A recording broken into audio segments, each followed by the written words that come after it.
मैंने अपनी सारी सरदारी से उनसे एक ही बात कही कि साथियों, अगर आप लोग संगठित हैं और आप हमारा साथ देंगे तो दुनिया की कोई ताकत यहाँ पर बूचड़ खाना नहीं बना सकती है। मैं आपको बताना चाहता हूँ, हजारों की तादाद में लोग मेरे साथ इकट्ठा होके गए और वहां पर जाकर 6-6 फुट उसकी बाउंड्री हो चुकी थी। खुद मैंने जाके मौके पे उस बाउंड्री को धक्का देके गिराने का काम किया और जो 1000-1500 लोग थे, आधे घंटे के अंदर तो वहां पर एक ईंट भी नहीं बची। उसके बाद 52 लाख की रिकवरी का केस मेरे खिलाफ दर्ज हुआ था। मैंने कहा आप एक की जगह 50 केस दर्ज कर दो, लेकिन जिस चीज को मेरे क्षेत्र की जनता जनार्दन नहीं चाहती, मैं उस काम को नहीं होने दूंगा। साथियों, जब मैं चंडीगढ़ गया तो माननीय मुख्यमंत्री जी मेरे से नाराज हुए, कहने लगे आपने जो है ये सेंट्रल गवर्नमेंट और प्रदेश गवर्नमेंट का एक संयुक्त प्रोजेक्ट था, आपने ऐसे कैसे इंटरफेयर किया। मैंने कहा सीएम साहब, मैं अपना रेजिग्नेशन जेब में लिख के ले गया था। मैंने कहा ये पकड़िए मेरा रेजिग्नेशन, नगेंद्र भड़ाना के विधायक होते मैं अपने क्षेत्र की जनता के साथ किसी भी कीमत पे गलत काम नहीं होने दूंगा।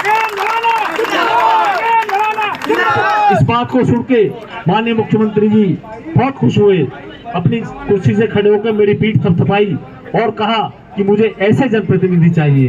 और तभी सीएम साहब ने डीसी फरीदाबाद को फोन करके आदेश दिए कि जब तक नगेंद्र भड़ाना फरीदाबाद पहुंचे उससे पहले इस बूचड़ खाने को अन्यत्र शिफ्ट कर दो, और वो शिफ्ट हो।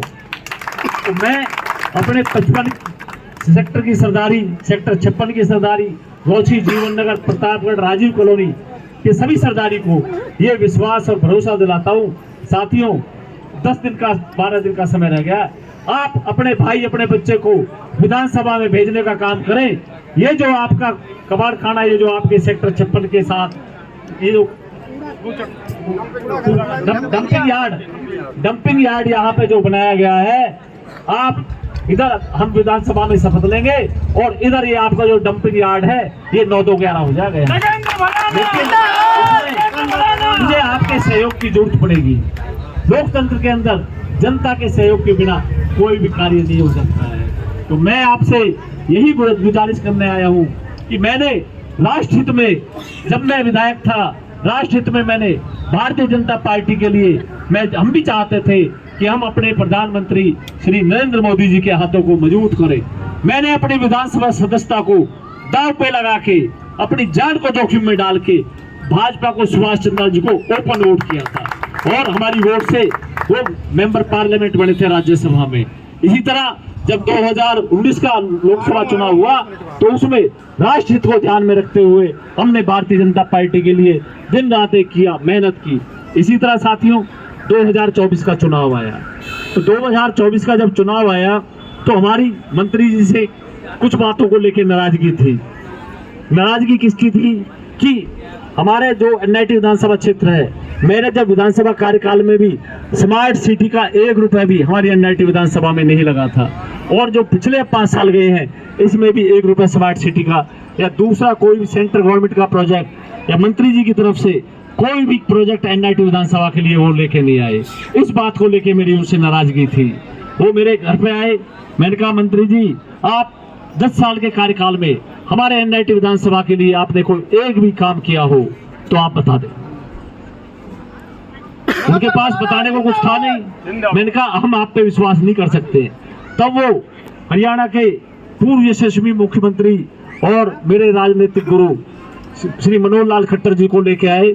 फिर उन्होंने मुझे विश्वास दिलाया और उन्होंने जब घर पे आए थे तो गंगाजल उठा के कसम खाई थी और ये कहा था कि मेरा इकलौता बेटा है। मैं बेटे की सौगंध खा के कहता हूँ, नगेंद्र भाई आप यहाँ से हमारी मदद करें, हम आपको जो है विधानसभा का टिकट दिलाने का काम करेंगे।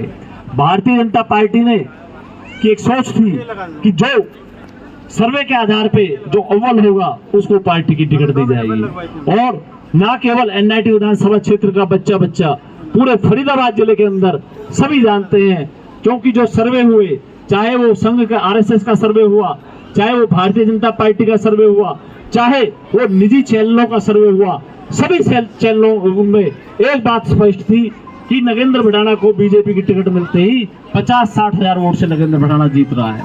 लेकिन हमारे साथ धोखा किया गया, हमारे साथ राजनीतिक षड्यंत्र रचा गया, राजनीतिक धोखा किया गया। तो मैं आज अपने समाज NIT विधानसभा क्षेत्र की जनता जनार्दन की अदालत में आप लोगों के बीच में, आप लोगों से न्याय मांगने के लिए आप लोगों के बीच में आया हूं। तो मुझे पूरा यकीन है कि मेरी माताएं बहनें, मेरे बुजुर्गान, मेरे नौजवान साथी मेरे साथ अन्याय नहीं होने देंगे। तो हर समस्या का समाधान करके और आप लोगों के बीच में घर घर आके, और जो अधिकारी हैं आप लोगों को काम कराने के लिए नगर निगम के चक्कर नहीं काटने पड़ेंगे। अधिकारी आप लोगों के बीच में आके आप लोगों के काम करेंगे। आप सबने जो इतना प्यार दिया, इतना आशीर्वाद दिया, दिल की गहराइयों से आपका धन्यवाद करता हूं। और आपसे एक हम नारा लगाएंगे।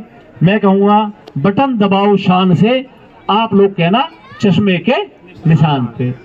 मेरी माताओं बहनों बटन दबाओ शान से, चश्मे के निशान पे। बटन दबाओ शान से, चश्मे के निशान पे। मेरे युवा साथियों बटन दबाओ शान से, चश्मे के निशान पे। मेरे बुजुर्गवान बटन दबाओ शान से, चश्मे के निशान पे। मेरे प्यारे बच्चों बटन दबाओ शान से, चश्मे के निशान पे। आप सबका बहुत बहुत धन्यवाद। जय हिंद, जय भारत। और विशेष तौर पर मैं हमारे दादा पंडित जी शशिकांत जी का धन्यवाद करना चाहता हूं कि जिन्होंने जातिवाद, क्षेत्रवाद, हर चीज से ऊपर उठ के अपना आशीर्वाद दिया। और सबसे बड़ा जो है, किस भाई ने किस माँ के गर्भ से जन्म लेना है, ये इंसान के हाथ में नहीं है। इंसान की पहचान उसकी जाति से नहीं होती, इंसान की पहचान उसके कर्म से होती है। तो मैं आप सभी से यही निवेदन करना चाहूंगा और मैं कार्यक्रम के आयोजकों का दिल की गहराइयों से धन्यवाद करता हूं कि उन्होंने आप सबको से रूबरू होने का अवसर प्रदान किया। और मैं विशेष तौर पर मेरी माताओं बहनों, युवा नौजवान साथी, बुजुर्गवान का कि इतनी गर्मी के बावजूद भी आप लोग इतने समय से यहाँ से अपना आशीर्वाद दिया, तो ये मेरी भी जिम्मेदारी बनती है। परमपिता परमेश्वर की कृपा से, आप लोगों के आशीर्वाद से विधानसभा में पहुंचूंगा। तो मैं आपको फिर यकीन दिलाता हूं, परमपिता परमेश्वर की सौगंध खा के कहता हूं, आपको परेशान नहीं होने दूंगा। आपकी परेशानी नगेंद्र भड़ाना की परेशानी होगी। भड़ाना जी, आज आप चुनाव प्रचार के लिए 55 सेक्टर में पहुंचे हैं और बहुत भारी भीड़ है। ये दिखा रही है कि जनता का प्यार आपके लिए बहुत है, तो क्या कहना चाहेंगे?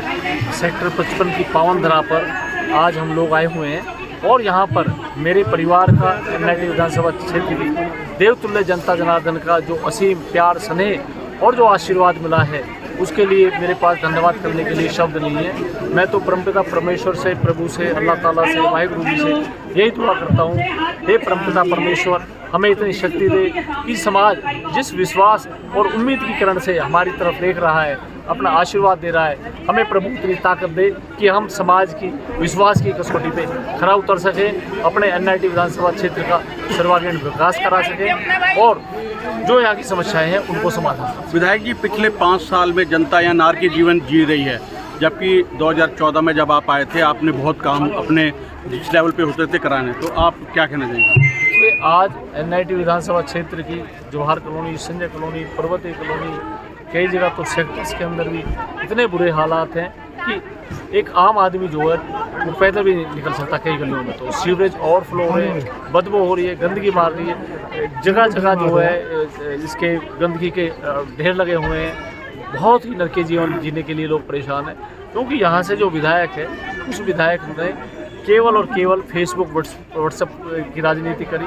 और कभी वो फैक्ट्री के गेट पे झांझ बजाने का काम करता है, कभी वो कफन पहन लेता है। अरे भाई, आपको जनता ने विधायक बनाया है क्षेत्र की समस्याओं को समाधान करने के लिए। ये नौटंकी विधायक क्षेत्र की जनता का समस्याओं से ध्यान भटकाने के लिए, उनका ध्यान हटाने के लिए इस तरह की उल्टी सीधी हरकतें करता है। लेकिन आज NIT विधानसभा क्षेत्र की जनता इन बहरूपियों की असली रूप को जान चुकी है और 5 अक्टूबर को होने वाले विधानसभा चुनाव में वोट की चोट से NIT क्षेत्र की जनता जनार्दन इन लोगों से अपना हिसाब किताब चुकता करेगी और अपना आशीर्वाद रूपी वोट देकर ऐनक के सामने वाले बटन को दबाकर अपने भाई, अपने बच्चे नगेंद्र भड़ाना को विधानसभा में भेजने का। नगेंद्र भड़ा जी, हम ये कहेंगे कि आप लोकतंत्र की जनता के पास आए हैं, ये जज है और 5 अक्टूबर को ही अपना फैसला सुनाएंगे। ठीक।